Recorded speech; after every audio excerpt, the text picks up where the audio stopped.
हाय दोस्तों, स्टडी ज्ञान दर्शन में आपका स्वागत है। आज हम क्लास 10th क्षितिज भाग करेंगे। ऋतुराज पाठ है, सेकंड टर्म का थर्ड लेसन है, तीसरा पाठ है कन्यादान। पहले हम ऋतुराज का जीवन परिचय करेंगे, इसके बाद हम व्याख्या और फिर प्रश्नोत्तर और फिर इसकी समरी भी करेंगे। तो चलिए अब यहाँ पे हम करते हैं। ऋतुराज। हिंदी कवि ऋतुराज का जन्म राजस्थान में भरतपुर में 10 फरवरी सन 1940 में हुआ था। उन्होंने राजस्थान विश्वविद्यालय जयपुर से अंग्रेजी में एमए की उपाधि भी प्राप्त की थी। उन्होंने लगभग 40 वर्षों तक राजस्थान के विभिन्न महाविद्यालयों में, ज़्यादातर एक छोटे शहर बूंदी में रहते हुए, अंग्रेजी साहित्य का अध्यापन किया। बीच में वे कुछ समय के लिए रेडियो चाइना बीजिंग में भी रहे। अभी ऋतुराज जयपुर के सांगनेर स्थित प्रताप नगर में रहते हैं।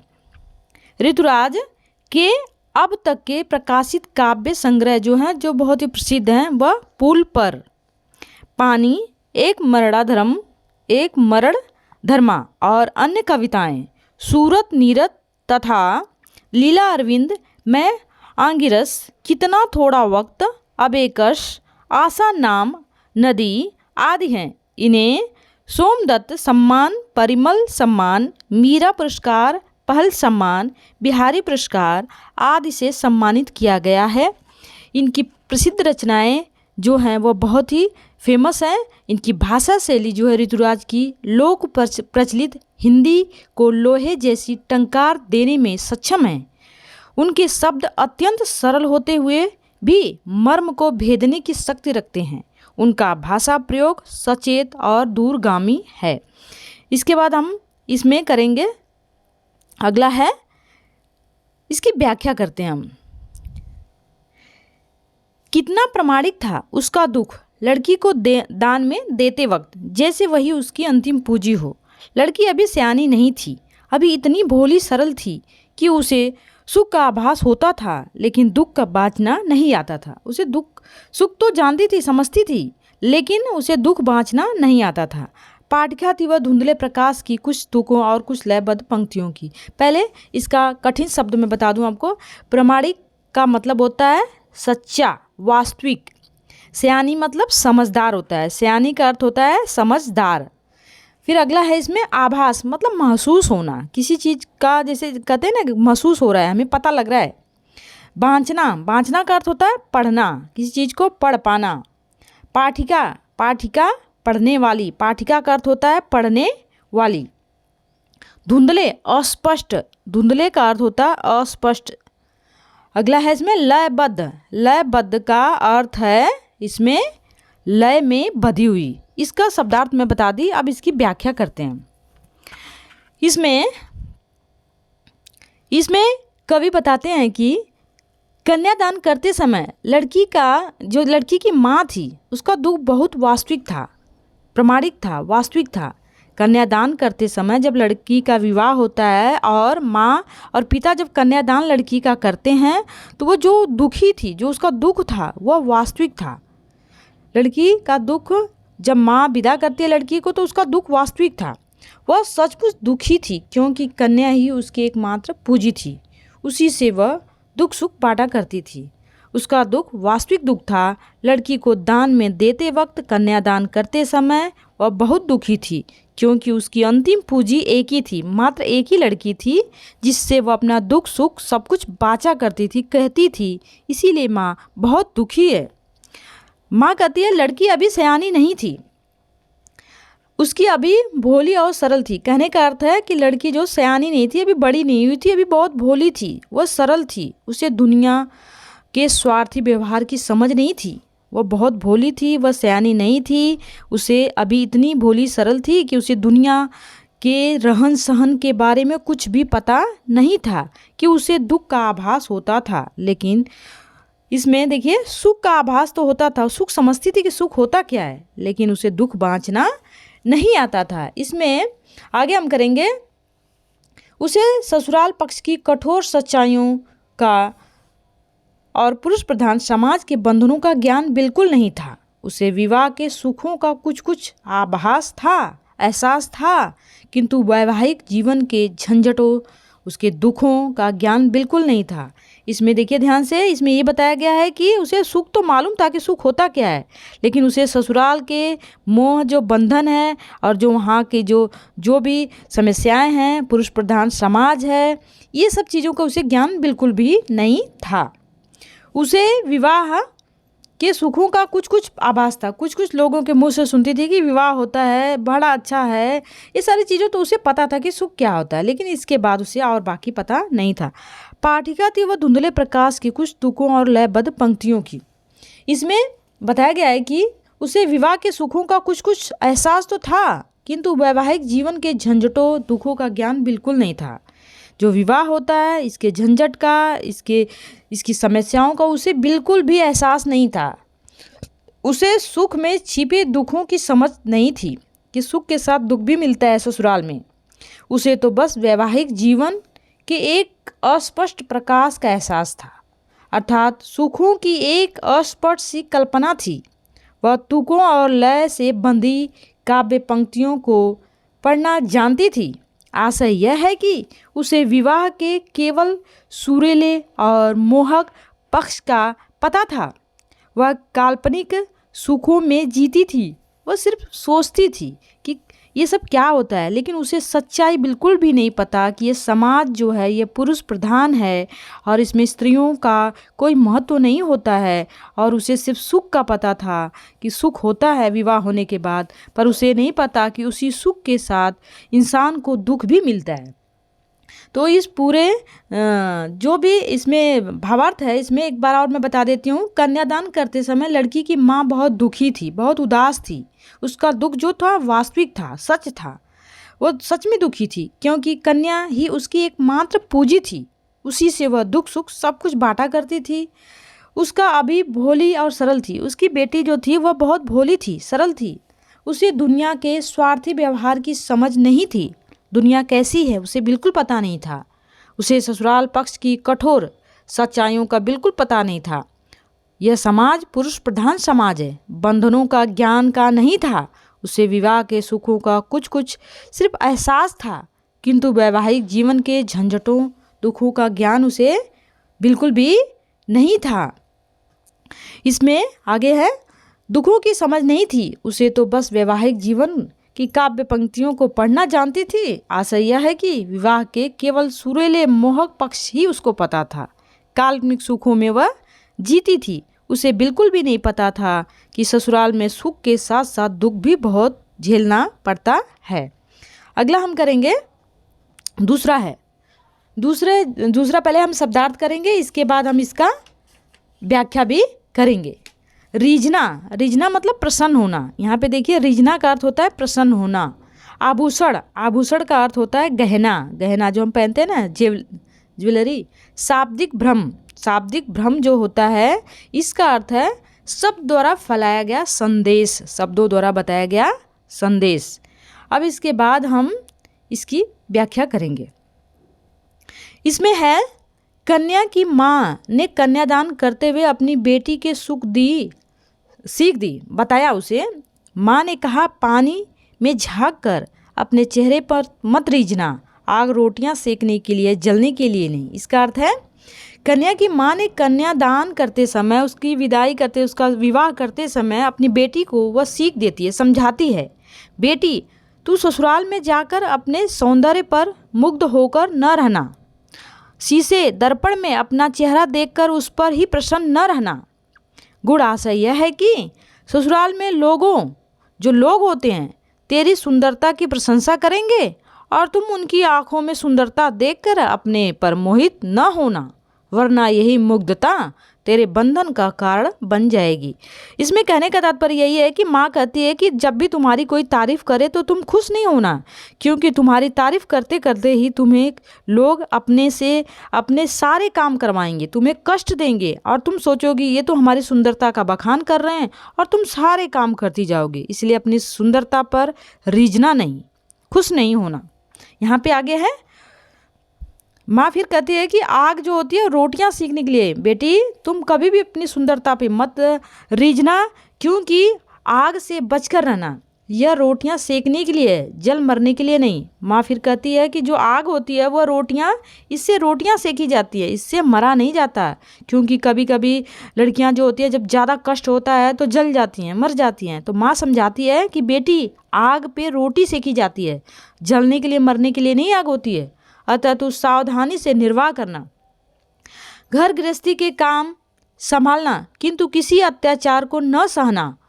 तुझे जो सुंदर सुंदर वस्त्र और गहने मिलेंगे उनके छलावे में मत रहना। फिर माँ कहती है, समझाती है बेटी को कि वस्त्र हो चाहे गहने हो आभूषण हो, इसके भ्रम में तुम बिल्कुल नहीं आना, इसके बहलावे में बिल्कुल नहीं आना। अगर तुम इसके बहलावे में आ जाएगी तो लोग तुम्हें वस्त्र आभूषण देकर तुम्हारे ऊपर अत्याचार करेंगे और तुम चुपचाप उसे सहोगी, बर्दाश्त करोगी।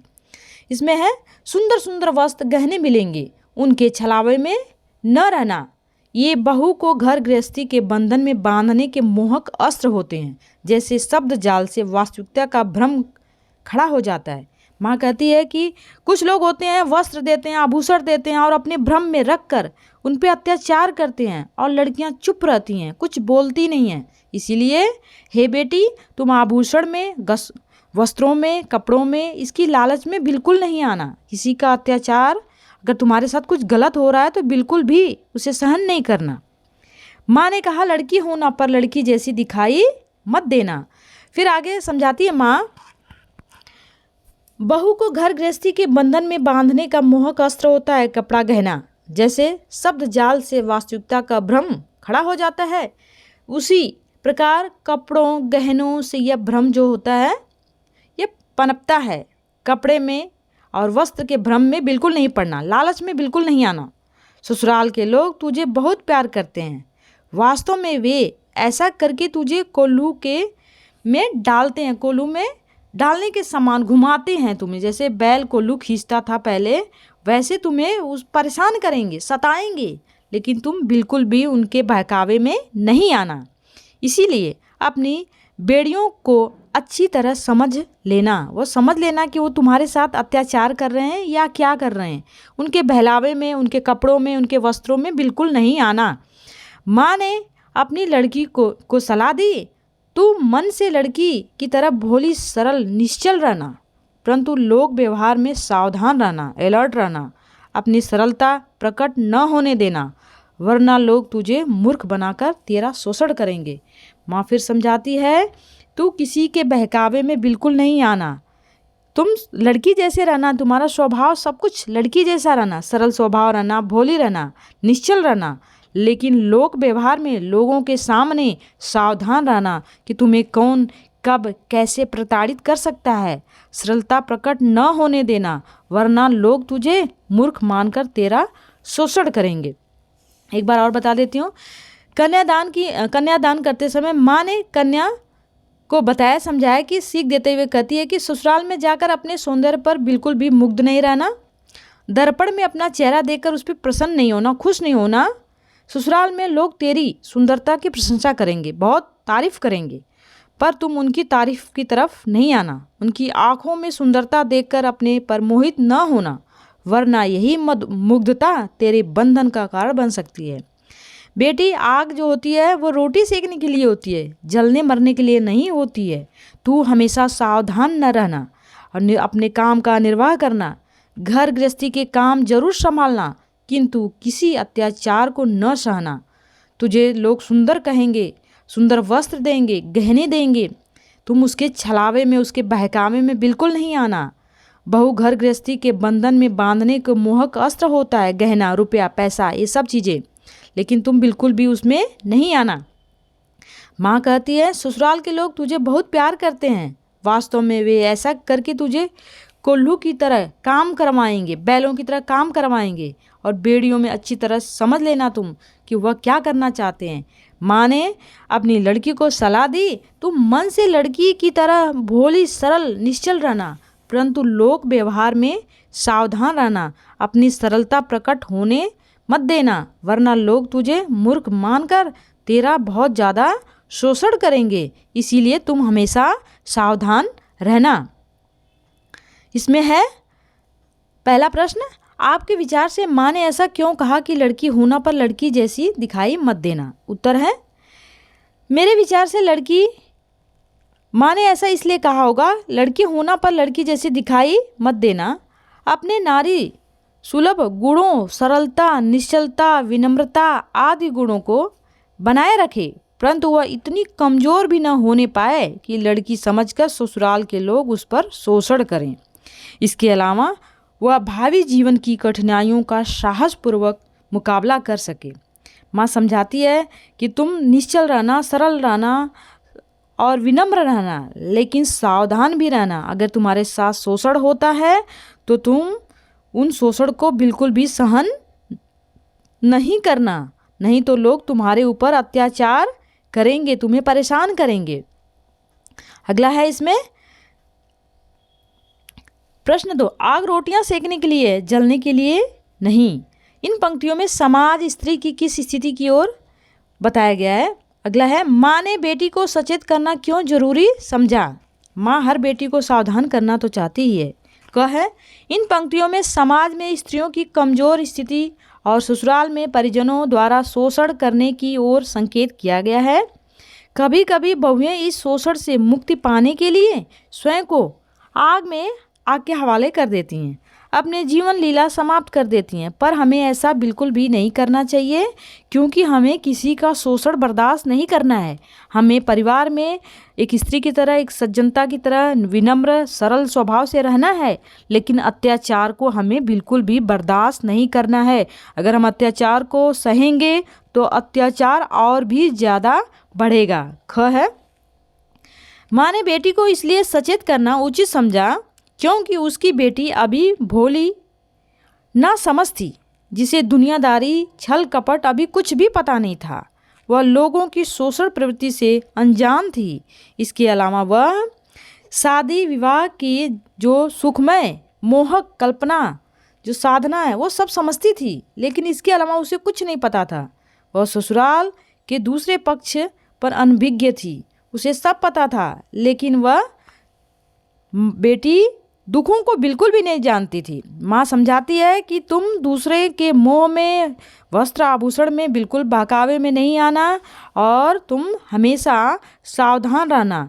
शादी के विवाह के सुख को ही सिर्फ वो जानती थी, लेकिन उसके अंदर जो दुख मिलते हैं उसका उसे बिल्कुल भी एहसास भी नहीं उस बच्ची को था, इसलिए माँ सावधान करती है। प्रश्न 3 है, पाठिका थी वह धुंधले प्रकाश की, कुछ तुकों और कुछ लयबद्ध पंक्तियों की। इन पंक्तियों को पढ़कर लड़की जो छवि आपके सामने उभर कर आ रही है उसे शब्दबद्ध कीजिए। उत्तर है, उपयुक्त कल्पना काव्य पंक्तियों को पढ़कर हमारे मन में लड़की की जो छवि उभरती है वह कुछ इस प्रकार है। लड़की अभी सयानी नहीं थी, अभी लड़की को कुछ भी जानकारी नहीं थी। लड़की दुनिया के उजले पक्ष की जानकारी तो थी, पर दूसरे पक्ष छल कपट शोषण आदि की जानकारी बिल्कुल भी नहीं थी। मतलब उसे सुख पता था, उसे सिर्फ सुख का ही ज्ञान था, लेकिन उसे नहीं पता कि ससुराल में छल कपट शोषण भी होता है। इसलिए माँ सावधान करती है। लड़की विवाह के सुखद कल्पना में खोई हुई है। उसे लगता है मेरा विवाह हो जाएगा, मैं अपने पति के साथ रहूंगी, मेरा जीवन बड़ा सुखमय हो जाएगा, लेकिन उसे बिल्कुल भी पता नहीं कि परिवार में और भी सदस्य हैं जो मिलकर शोषण करते हैं लड़कियों का।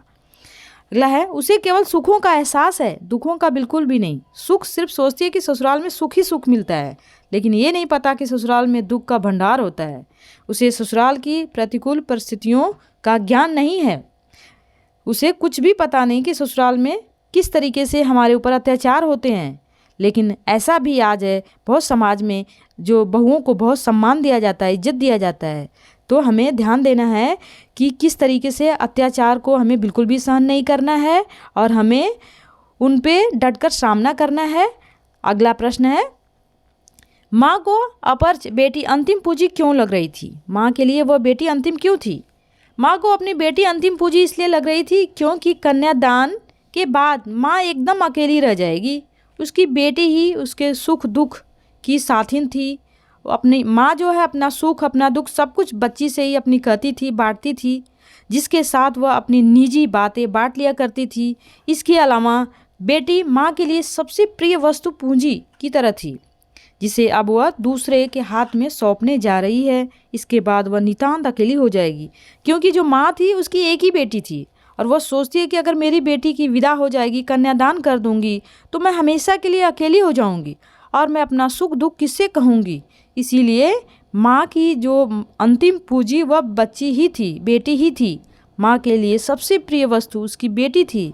इसीलिए वह दूसरे हाथ में सौंपने के बाद वह नितांत अकेली हो जाएगी, क्योंकि उसका कोई और आगे पीछे अब दिखाई नहीं देगा। इसीलिए वह ऐसा कहती है। प्रश्न 5 है, माँ ने बेटी को क्या क्या सीख दी? उत्तर है, माँ ने कन्यादान के बाद अपनी बेटी को विदा करते समय निम्नलिखित सीख दी थी। वह ससुराल में दूसरों द्वारा की गई प्रशंसा से अपने रूप सौंदर्य पर आत्ममुग्ध न होना। कभी भी कोई तुम्हारी तारीफ करे तो तुम खुश नहीं होना। आग का उपयोग रोटियां पकाने के लिए होता है, दुरुपयोग अपने जलने के लिए नहीं होता है। माँ समझाती है कि कभी भी आग पे रोटी पकाई जाती है, कभी भी उस पे जलते नहीं है, कभी भी मरते नहीं है। तुम ऐसा कभी नहीं करना। वस्त्र आभूषण के मोह में फंसकर इनके बंधन में न आना। तुम कभी भी तुम्हें कोई लालच दे, आभूषण दे और गहने दे और वस्त्र दे नए नए, तुम उसके मोह में आओगी तो तुम्हारे ऊपर अत्याचार करेंगे और तुमसे बहुत कोल्हू की तरह काम करवाएंगे। इसीलिए हमेशा सावधान रहना। नारी सुलभ गुण बनाए रखना, पर कमज़ोर मत होना। नारी का जो भी व्यवहार होता है सब तुम करना, लेकिन कभी भी उनके सामने कमज़ोर मत होना। अगर कमज़ोर दिखाई दोगी तो वह तुम्हारे साथ अत्याचार करेंगे अवश्य। रचना और अभिव्यक्ति है, आपकी दृष्टि में कन्यादान के साथ दान की बात करना कहाँ तक उचित है? उत्तर है, मेरी दृष्टि में कन्यादान के साथ दान की बात करना उचित नहीं है। दान तो किसी वस्तु का किया जाता है, कन्यादान कोई वस्तु तो नहीं है। उसका अपना एक अलग व्यक्तित्व, रुचि है, पसंद है, इच्छा है, अनिच्छा है, आदि है। वह किसी वस्तु की भांति निर्जीव नहीं है। दान देने के बाद दानदाता का वस्तु से कोई संबंध नहीं रह जाता, परंतु कन्यादान का संबंध आजीवन माता पिता से बना रहता है। कन्यादान एक वस्तु जैसी कभी भी नहीं हो सकती है। इसके लिए कन्या को दान देने जैसी बात करना पूर्णतया अनुचित है। मतलब कन्यादान का मतलब होता है कि आप कोई वस्तु थोड़ी ना कि जो आप हमेशा के लिए दान दे देते हैं और फिर आप उसको नहीं लेंगे। लेकिन विवाह होने के बाद लड़कियां तो मायके भी आती हैं। तो इसकी मैं समरी बता देती हूँ आपको, किस तरीके से इसकी समरी, ताकि आपको और भी अच्छे से समझ में आए। तो आपको मैंने बता दिया है कि ऋतुराज का जन्म जो 1940 में भरतपुर राजस्थान में हुआ था, और राजस्थान से विश्वविद्यालय से अंग्रेजी MA भी उन्होंने किया था, पूरा किया था। और इनके बहुत ही प्रसिद्ध कुछ रचनाएं हैं जो मैंने आपको पहले बता दिया था। और इसमें जो है आगे देखिए, इसके बारे में बताती हूँ मैं। समरी है, कन्यादान करते समय कन्या की माँ का दुख बहुत सच्चा और वास्तविक था, सच था। आखिर उसकी कन्या उसकी अंतिम पूंजी थी। उसकी कन्या अभी पूरी तरह सयानी नहीं थी, अभी बड़ी नहीं हुई थी, अभी चालाक नहीं थी। उसे संसार के कुछ सुखों का ही आभास था, कुछ सुखों का ज्ञान था, किंतु आने वाले दुखों का बोध बिल्कुल नहीं था। बिल्कुल ज्ञान दुखों का नहीं था उस बच्ची को। वह जीवन की कुछ मधुर कल्पनाओं में जी रही थी। माँ ने उसे विदा करते समय समझाया कि वह जीवन के बाहरी सौंदर्य और वस्त्र आभूषण पर न रीझे, ये सब भ्रम है। वह जीवन की भयानक वास्तविकताओं को समझे, कष्टों को जाने, और लड़की होकर भी लड़की सी भोली न बने, अपना शोषण न होने दे। अगर लड़की जैसी वह दिखाई देगी तो उसका शोषण होगा, उसके ऊपर अत्याचार होगा। तो इसलिए माँ समझाती है कि तुम लड़की जैसे सभी निश्चल प्रेम व्यवहार सब कुछ रहना चाहिए तुम्हारे अंदर, लेकिन उनके सामने कभी कमज़ोर दिखाई मत देना। अगर तुम कमज़ोर दिखाई दोगी तो तुम्हारे ऊपर वो लोग शोषण करेंगे, परेशान करेंगे। इसीलिए लड़की विवाह के बारे में बहुत कम जानती थी। उसे सिर्फ सुख का ज्ञान था, दुख का बिल्कुल भी ज्ञान नहीं था। तो आपका ये पाठ समाप्त हो गया। अगर आपको पाठ अच्छा लगे तो प्लीज़ लाइक शेयर सब्सक्राइब कीजिए। Thank you for the watching.